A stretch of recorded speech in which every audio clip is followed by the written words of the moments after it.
Hi, everybody. Thank you for joining another episode of Conversations with Dr. Cybersecurity. My first guest today comes from Canada, and he is Aayush Sharma. Aayush Sharma, please introduce yourself and let's join the conversation. Hello, Dr. Hasib. Thank you for having me on your show. It's always great to meet like minded individuals. For everyone, this is Aayush Sharma. I'm based here in Toronto, Canada. I'm working as a cybersecurity professional for a financial services firm. My role is focused more on the GRC side, that is governance, risk, and compliance. I'm working towards a project that is DLP focused, that is data loss prevention. Other than my cybersecurity day-to-day life and the job, I like to give back to the community. That can be writing articles or having conversation with someone like Dr. Hasib or volunteering. That is absolutely wonderful. That is absolutely wonderful. We actually do need people to work more on that GRC side of things, and their voices need to be a little bit more prominent so people have a better understanding of the field. So what are some of your questions, Ayush Sharma? Very nice of you to join us. Thank you, Dr. Hasib. My first question, and I guess a lot of people in the room might agree, is more focused on towards perception. The question I have today for you is whenever we talk about cybersecurity professionals or individuals, the first thing that crosses individuals' mind is, oh, people with the hoodies, or is he going to hack my account, or can you help me hack my ex's account, or something like that. But what I want to talk today is there are a lot of scenarios where at work you might have noticed that people see cybersecurity or the security team or information security, different names, but they feel that we are the ones who are always monitoring them. Right. We are the detectives of the organization. We are the watching them. We are stopping them from doing what they really want to do. So, what can we do to build a relationship where we have a lot of trust with them and they may feel more comfortable sharing their thoughts, their ideas, which can be really good at times? That how we build that relationship or that drive that culture where we are no longer as policing them, but just a normal co-worker relationship. Right, empowering them and enabling them, right? Well, actually, this is often sometimes this is where the organizational culture comes in. One of the things is that often the security team gains the reputation of the Department of No. And if you read some of my work, you probably have seen that. And that comes from a culture. So you have to, maybe sometimes your predecessors may have developed that kind of a culture, right? And if you are inheriting that kind of a culture, it will take some effort on your part to break through that. And that is why the relationships are far more important. So often you will see the technology folks, the security folks are also more comfortable staying away from the people. They don't really go out and build relationships, shake hands, and say, hey, I am Aayush Sharma, and what are you doing? Can we go have a coffee? What are you doing? See, sometimes they're not even showing up until somebody has made an error or does something. The other thing we often don't do is we often don't train them in anything. Like we are often so worried that, oh, maybe if I train them, I won't have a job or I might not be so valuable. And that is a big problem. See, one of the things that I used to purposefully do, and every member of my team did that, was teach people about self-help. So most of the time, anything that, say, a cybersecurity professional can do typically using tools or whatever, can also be taught to the people. The other thing that most people actually restrain the use of somebody's machine. So you will see that in most companies, what do? They dumb down the use of the machine. You cannot have administrator access. You cannot have this. You cannot have that. Okay? If not having administrator access actually solved the problem, I would still agree with that. But it hasn't, right? Not giving somebody administrative access has not reduced breaches. So why are we restricting this? The other problem, why are we also making them change their passwords every 30 days or every 6 months or because every time we put that burden on them, guess what? They're gonna hate us. I mean, does user ID passwords have any value by expiring? Do we gain anything by expiring? Actually, the NIST guidance that was revised after 30 years of the wrong guidance, it came out in June of 2017, go look at that. It basically talks about not expiring passwords anymore. Because the moment you start expiring all this, it becomes too complicated for people and they have to write it down. The moment they write it down, what's the point? Furthermore, if you expire it, and let's say they do new password, if you have what is called a keylogger, does it matter how many times they change it? No. So why don't we make it easier? You will also notice that in most companies, we supposedly have what is called single sign-on, but single sign-on often is not seamless. They're going from system to system to system to system.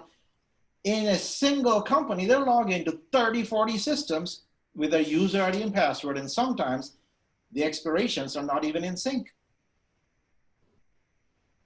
So these are some of the things. The thing is, ask them, how can we make life better for you? Without telling them what to do, just say, what are your pain points? This was the thing that made me successful, because I used to spend a lot of time just walking the halls and creating relationships of trust and friendship, that they never actually saw me as hurting them in any way.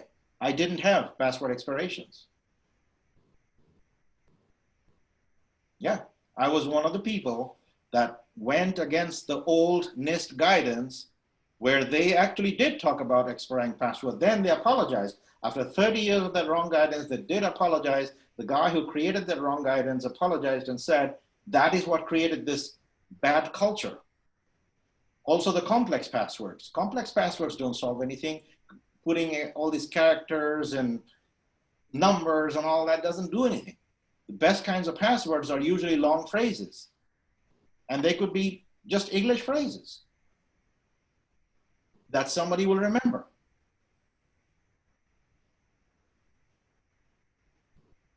So that's what I would recommend. Build relationships. See if they can see you as a friend and as an enabler. So another way as to make friends is I would bring them into classes, because I was already paid by wherever I work, right?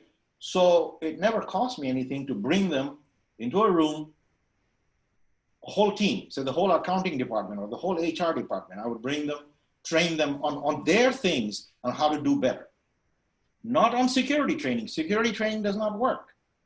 You have to do what is called job productivity training. It has to be meaningful to them. And then all that security training can be tied to that job role training. What do you think of that? Yeah, absolutely. I think that's a great idea. And I feel that the two-way communication is really important, because a lot of times it could be one-way push down communication and we don't hear how they're feeling, or we're like, well, this is a mandate, we have to follow that.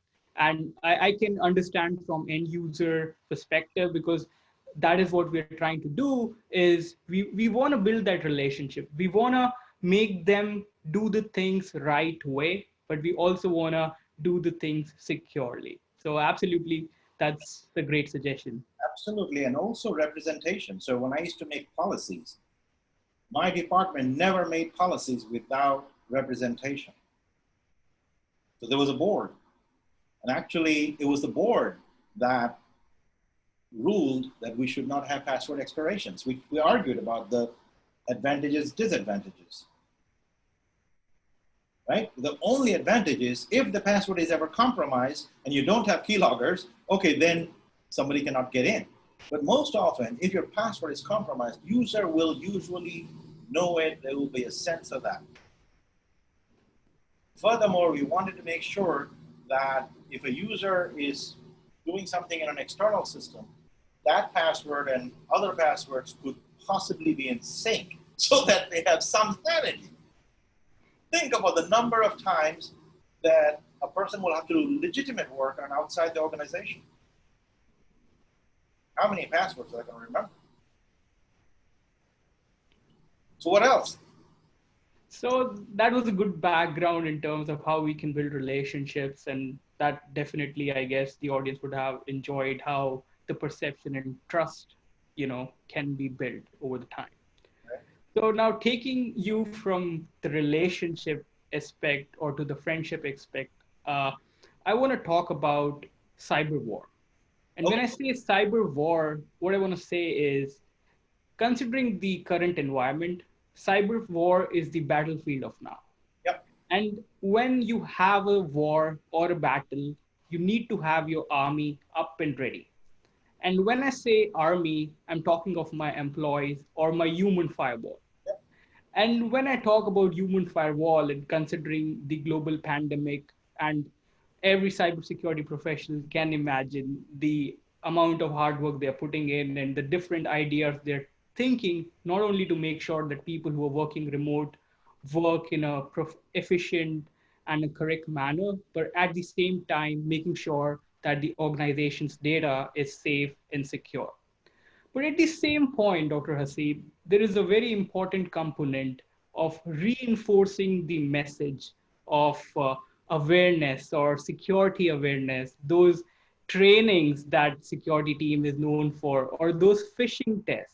But when these individuals are not in the office, when they're not seeing those flyers in the kitchen area or in the lunch room that your training is due, or they're not listening to their colleague who used to sit next by and say, hey, did you receive an email from the cybersecurity team that you need to do that training? So how can we reinforce that message while the individuals are working from different locations remotely, and where they might be ignoring one more email of the cybersecurity team? What other things or suggestions you would recommend that people should do, that our message of keeping the organization's data safe and secure, obviously human safety is at utmost importance, but what can we do to reinforce that message? Okay, so you had, I think, two parts into that question. One was the cyber warfare aspect. That's a completely different aspect, but I think towards the end, the actual question was that we have this remote workforce and things like that. How do we get them to do their work in a secure manner? Once again, what did I say before? That your security training should not be a separate component. The only reason it's failing right now is because you're assuming everybody knows their job properly and whatever things they use normally, they're doing it fine. But on top of that, you are overlaying the same security awareness training on everybody, because that is usually the most expedient thing for you to do. Most companies are doing that. There is a multi-billion-dollar cottage industry based around that. Well, security awareness training does not work, nor does phishing. All of that should be removed. Spend that money on, as I said, job-related training. Take the HR group, because there are distinct groups, and they work differently, they use different data, they use different information. Spend some time understanding what it is that they do. Because it is not about, don't click on these links or don't do this. Nobody cares about that. They want to care about their jobs. So all the training they already received specific training related to their job. They do that when they're onboarded, They'll also do that at various times during the year. Why isn't the technology training part of that? Remember, technology, security, all of this is all tied together. It is never separate. I did not have a separate security department or a separate security budget. It was all everybody's responsibility, and it was always training based upon the role.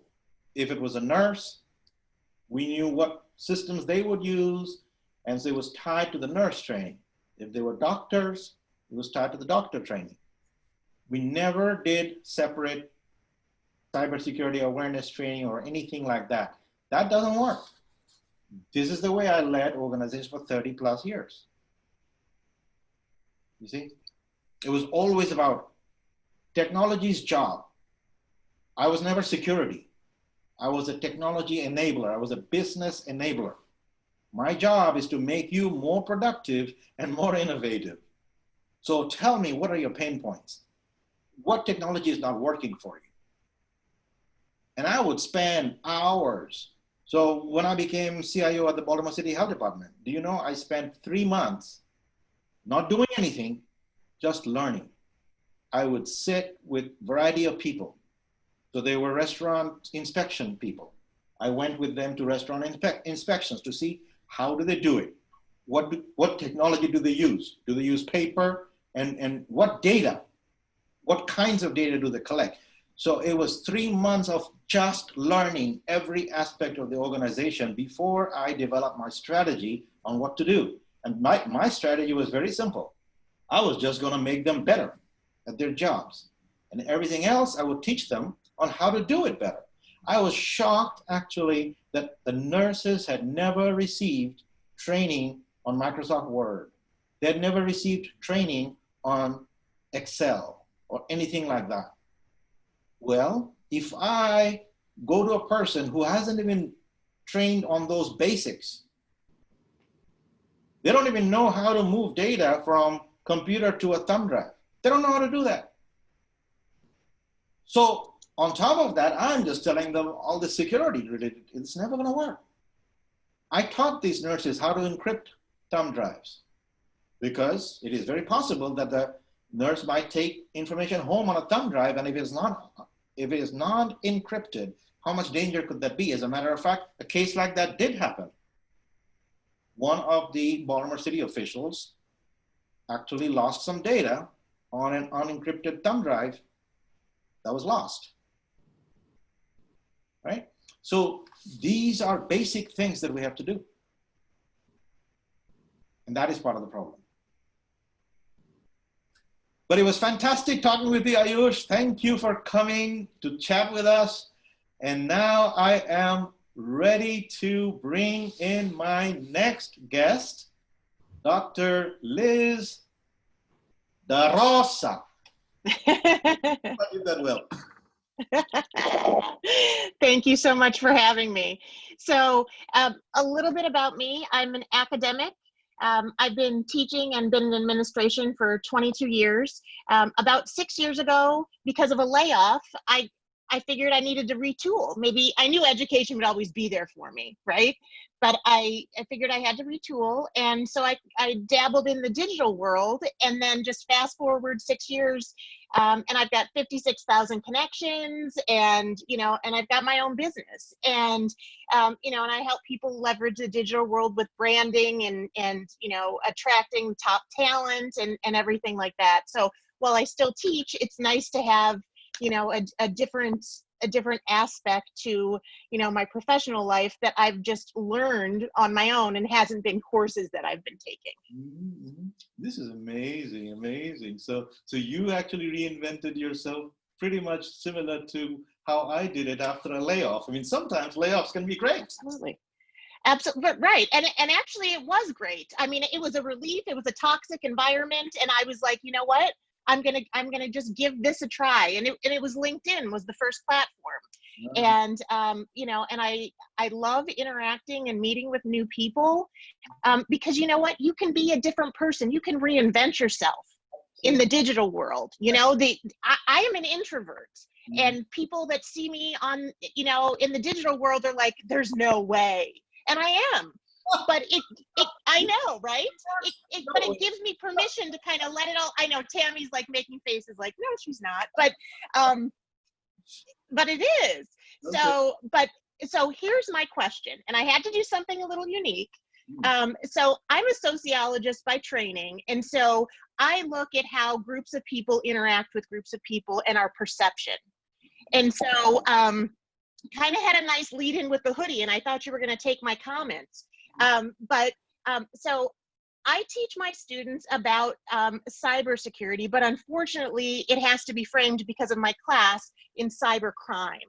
Okay. So of course, already coming at it from a negative, right? Because it's criminal behavior. Yeah. But I have them look at the symbols of cybersecurity, okay? And I have them act out little skits and everything because it resonates with them. But the hoodie, right? The hoodie is that stereotypical negative hacking cybercrime, but it also then goes hand in hand with cybersecurity. And again, I'm talking about traditional age, you know, we've got 18 to 20-year-olds that don't really have exposure like we do to the professional world, right? And so we don't know, you know, a CISO, and they, you know, they don't know these folks, and they don't know that it can be, that it's legitimate. And so my question to you is, how do we, right, collectively here, demystify a career field in hacking? Because there's certified ethical hacker, so it's, I mean, it obviously there's certifications in it. It's a profession, right? It's something that's used by the government. You know, I mean, it's obviously a profession. But how do we kind of change that perception in society and make it be seen as a profession and not something that is so tied to criminal behavior? Mm-hmm. Right. Well, it's very hard. So this is the thing about the English language, right? The whole word hacking has automatically taken on this negative connotation. I don't know if we can really fight that. My suggestion would be that we rebrand it. I don't agree with certified ethical hacker as the term. The people that are doing it for the good side, I think it's high time for them to be rebranded into something else. I don't know what that is yet, but it definitely needs rebranding. Similar to, if you think about how the field, information security, moved to information assurance. But guess what? The word cybersecurity was so prominent in the marketing world that we in the academic world, so when I was doing my doctoral degree, my doctoral program was called Doctor of Science in Information Assurance. Well, guess what? The year that I graduated, that degree had to be rebranded because nobody knew what information assurance was. So if a word achieves a connotation, and sometimes you cannot fight culture, you cannot fight society. So what do? You adapt yourself to change it. And so that's what I did too. Even when I was writing my dissertation, I was dead against, why are we calling cybersecurity? The field is information assurance. 1 year afterwards, I was writing my book, Cybersecurity Leadership. I had embraced the word, and even there I mentioned that we have to embrace this word, but then we have to define it the way it has to be defined so that the marketing people who are only interested in the technical aspects of the field do not just hijack the word and use it for selling technology while the whole rest of the world is left behind. So I embraced it and I started talking about it. So this is the other thing that I've been doing, is talking about it. So I think it's high time, you as a branding expert and all that, think about it. This is a great opportunity. Think about it. Oh, absolutely. And it's a great way to start that conversation, right? Because if you can get to them when they're 18 and have them think about, okay, no, it's not just this, Yeah. it's so much more, right? And so that gives me the permission then to talk about different, you know, different scams that are out there, right? And do a lot of public service announcements. I end up having them do to each other, and then they're learning about what they need to be aware of just as an individual in the digital world, right? Don't click, don't this, don't that. I think that might be a great word, because that connotes exactly what they're doing. They're defending. So we could do that.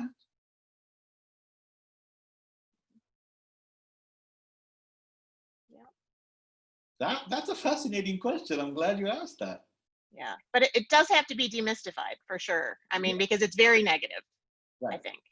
Well, the negative, Unnecessarily so. but what I'm saying is that the negative can stay. Let's accept that the hacking is the criminal activity. For the Right. positive side, let's create a new word.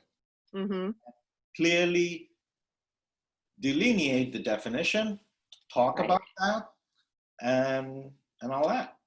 Absolutely. That's Absolutely. I told you I'd have a good one. So my next question, do I still have time? Absolutely. Okay. So my next question is about branding. So how do you convince a company how long it takes to actually successfully brand themselves?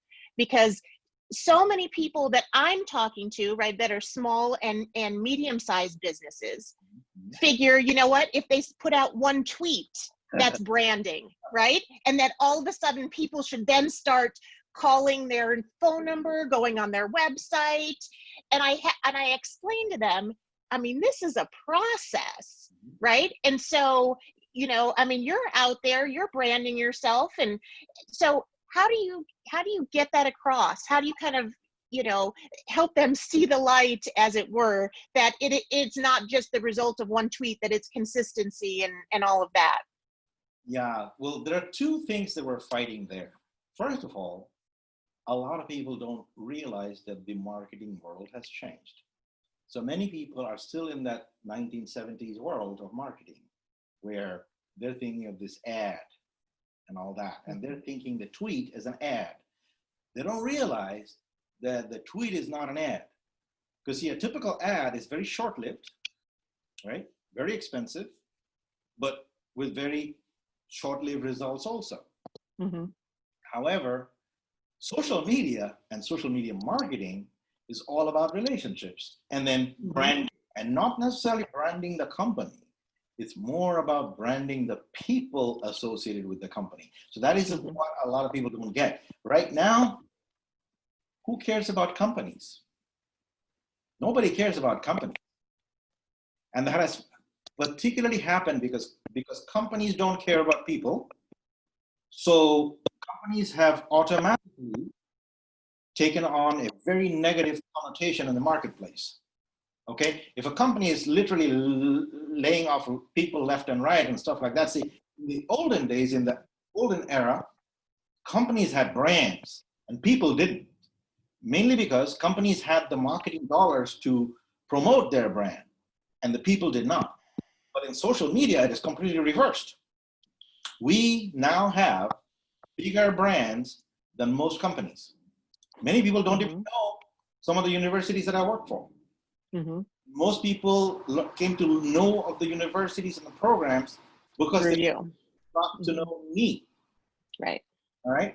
And so this realization still hasn't happened to many of the companies. So the companies' executives have to brand themselves as do-gooders of whatever, that they're providing a social value, and they have to do that consistently. And once they develop a following, who cares about their company? They're going to have a following, they're going to have product sales and things like that. There will be the lead in to the sale. For example, how did thousands of students come to the university I was serving? Because I was already branding, talking, they knew about it, then they would come to me. Now I can send them to the enrollment department or wherever, to the right people to take them through the process. But they would get to know and affiliate with me first. And why? Why is that important? Because of the credibility in the business space. So let us say the company does whatever. I don't know, whatever the company does, right? Well, obviously the founders of the company, people of the company have some credibility in that space. And they need to demonstrate their leadership in that environment by blogging, writing, speaking, things like that, not just a single tweet. And so as more people in a company start to tweet and do things, their brand starts to grow. And they have to, you know about the principles of branding. The brand has to have values, they have to have symbols, they have to have particular things they believe in, their causes, their mission. All of that needs to be promoted. So how do you do it? You basically tell them that the modern world has changed. I mean, this is what I try to do, is explain to them that it's no longer about TV ads. TV ads are very expensive today. You will get much, much better bang for the dollar for doing social media at almost no cost by hiring somebody to help you with the right social media strategy. So right now, the right social media strategist, people like you, who actually can help people brand and message better over a prolonged period of time, can do it.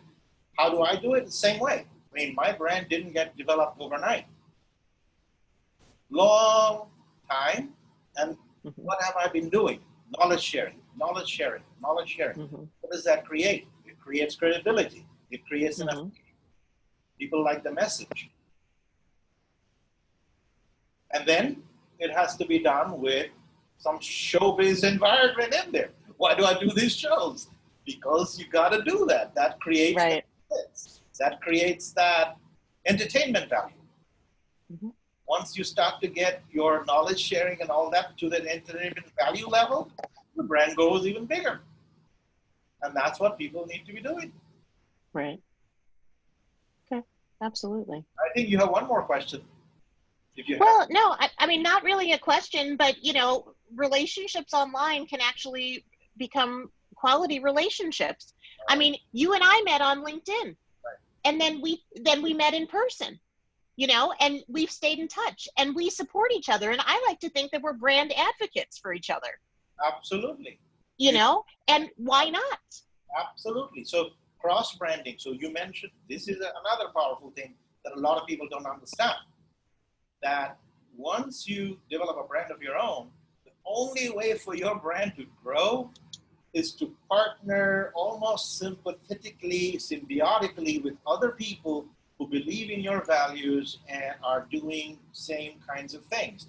So when you click a like or a share on anything that I do, obviously I don't expect you to click a like or a share on a pure marketing piece, but if it is an educational piece or a message, and I see you do the same thing, you will sometimes have a fantastic message which resonates with me. So I click like, share, etc. That's what this cross-brand promotion is all about.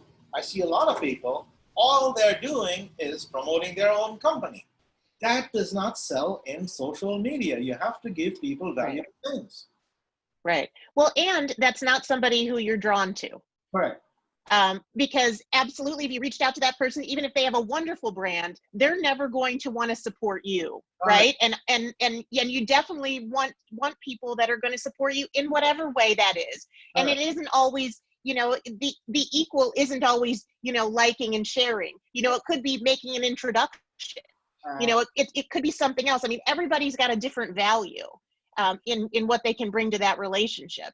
So yeah, no, I mean, it absolutely, you know, it makes a difference. You know, when people say that social media relationships can't be real, of course they are, right? You have to put forth the effort. Absolutely. So this is the other thing that hopefully people learn with these conversations, that yes, the global relationships that we have all developed are real. Sometimes we do meet in person also. And these are very, very deep professional relationships, because at the end of the day, human relationships are built based around common values and things like that. believing in the same mission. So when people see that I'm helping people and they're of that same ilk, they say, oh, Dr. Hasib is helping. So my book sales, all my speaking engagement, all of these things come from the network. Mm-hmm. And I'm sure in your case, that's a big component, right? Absolutely. Oh, absolutely. Absolutely. Wonderful, Liz. It was so wonderful to see you. Thank you. Having a great time. I am now going to bring in Gift Gaja. Are you there, Gift? Yes, sir. Hello. Introduce yourself. My name is Gift Gaja.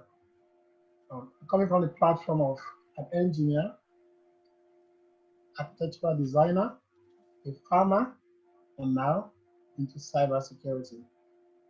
I have a background from the African continent, so some of the way I see some of these issues will be different. I'm going to look at cybersecurity from the perspective of politics and money. Because many a times we tend to look at cybersecurity from the top, which is CEOs, companies. What about political governments? What happens? Because some of them are not aware that when they steal money, that money that they stole can be traced using the tools of cybersecurity.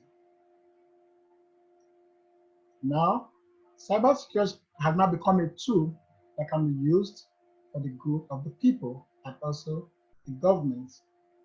However, the government can also use cybersecurity as a tool to enrich themselves.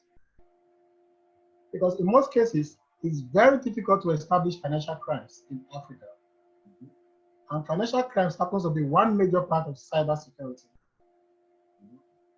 So now my question is, how do we use cybersecurity as a tool to encourage the African or the African continent who tends to exploit the politics of the people, thereby depleting the finances of the environment? Well, just like any tool, I don't see cybersecurity really as a tool necessarily. If you think about cybersecurity, the way I've defined it is the modern way of doing business. So anybody can do business for evil or business for good. So how do we do that? I have no good answer for that. You have to develop policies and have rule of law, have ethics and things like that, right? Anybody can use a law even. So law is supposed to be for the good, right? But aren't there laws that are unethical laws or laws that are created to suppress people and oppress people and things like that? Absolutely. So it's not about necessarily using cybersecurity for good or versus bad. It's like anything can be used for good and bad, but the key thing is that you have to have a very strong and independent. So two things are required. One of the things, now we're going into the political realm, which I typically don't like to do, but two key things that you need in that kind of an environment, because I do have a master's degree in political science. One is that you need to have an independent judiciary. You need to have an independent law and order system. So if law and order is influenced by politics, you will never get there. That's number one. Number two is that your, what do you call that? The appointments and things like that. I mean, a somebody who's being investigated and things like that cannot suddenly just say, oh, I'm going to remove that investigator, stuff like that. So you gotta have ethical laws. Ethics has to be codified in the system. So in the US system, that was one of the strengths of the US democracy, right? Two things, that ethics, independent judiciary, actually three things. We also have and still have a fairly strong and independent news organization, right? So what do people who want to take over a country do first? They suppress the press and they suppress the laws. They want to use the laws as their own Yes. tool. And once you have accomplished those two, the rest is pretty easy. That's what every government that created, say, autocracies did. Authoritarian governments do that. They have to suppress the press. They have to suppress the law. Okay. So Now that's we are, the question. that's a good angle you came up with. Very good angle. Now we also say that the rich cannot sleep because the poor is awake. The rich cannot sleep because the poor is awake.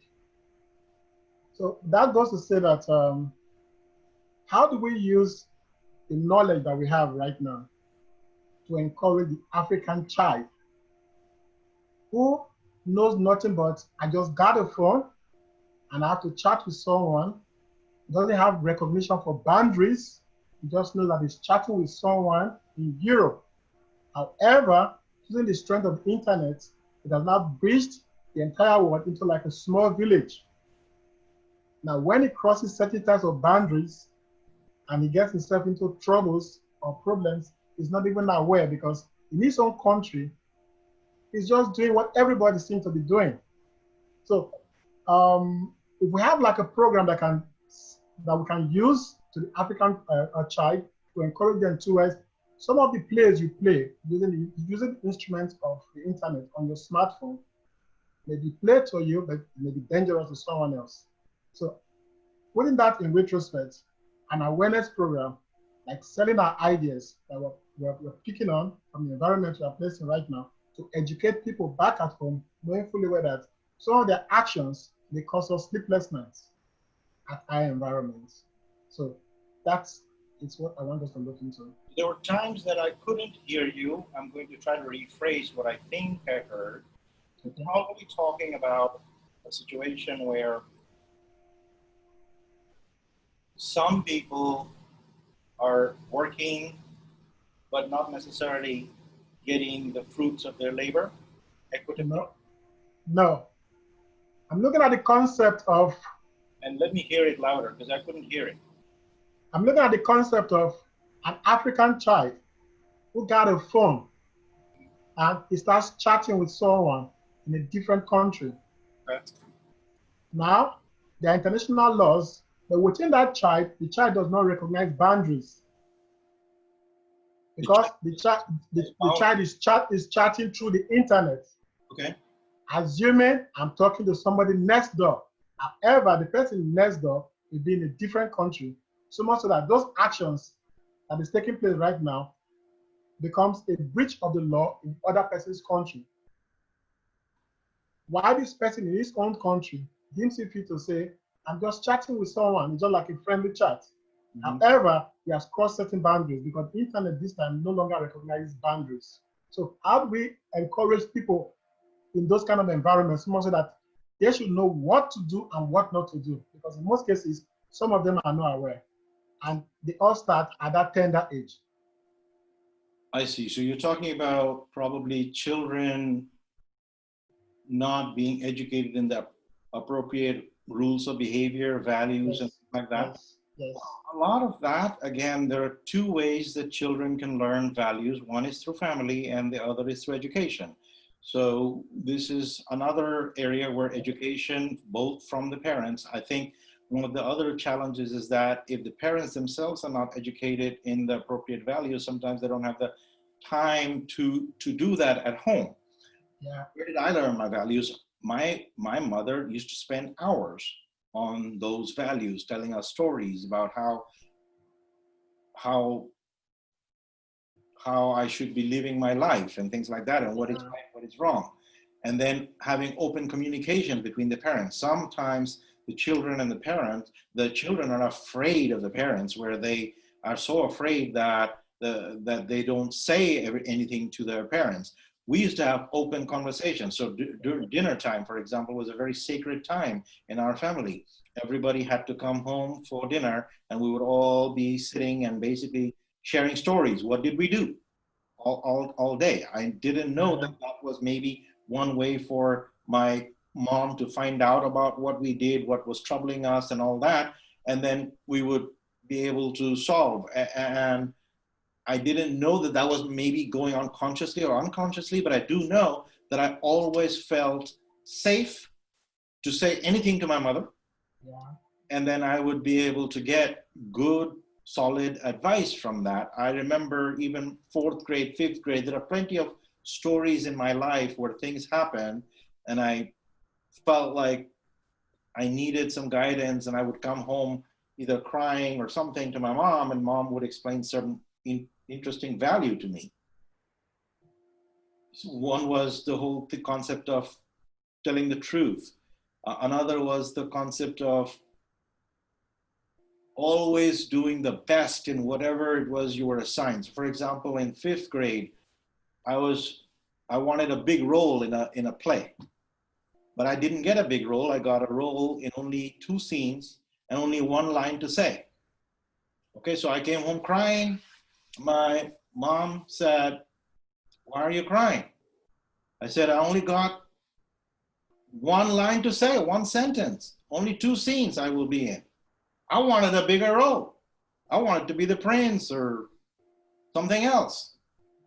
And my mom said, "Aren't there some children that didn't get any roles?"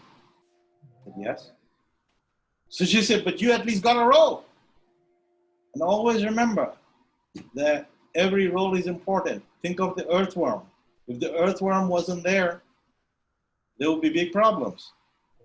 So she explained that I needed to do my role to the best of my ability so that the entire play is successful. So I took that to heart because there were 2 lessons in there. First of all, appreciate what you have rather than lamenting what you don't have. That's 1 lesson there. So notice there were 2 lessons she was giving me. The second lesson was every role is important for a team to succeed. So those are values that has to come from both the family as well as the school.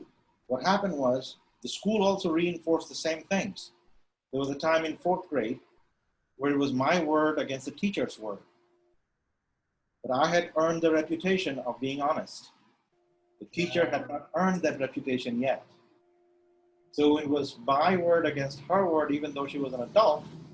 I was believed, and she was actually fired for lying. So these are things that has to happen. Again, it's a question of ethics, values, teaching that has to happen in both the family and the schooling. I also think that values need to be taught in schools. So one of the things that I'm not very happy about is that nowadays people often think that being like secular means not teaching any religion in the schools. Well, actually, I believe every religion should be taught in the schools. That's what secularity is. That's what secularism is. That's what we were taught. Because I actually went to a school where we had to learn every religion, and what we found was that, my God, the values are very similar. So it doesn't matter which religion you follow. You could be a good person regardless of what religion you follow. So we understood that from a very early childhood. Unfortunately, in many educational spaces nowadays, these values are not taught. Civics is no longer stressed. And so people are forgetting there's so much pressure on doing something useful, learning some useful talent. We're driving people to STEM education at a very early childhood, forgetting about all the other things. They can't even sometimes read or write properly. For us, cursive writing, spelling, these were very valuable things. Today, so many people don't know how to spell anything. I mean, we need to think about that.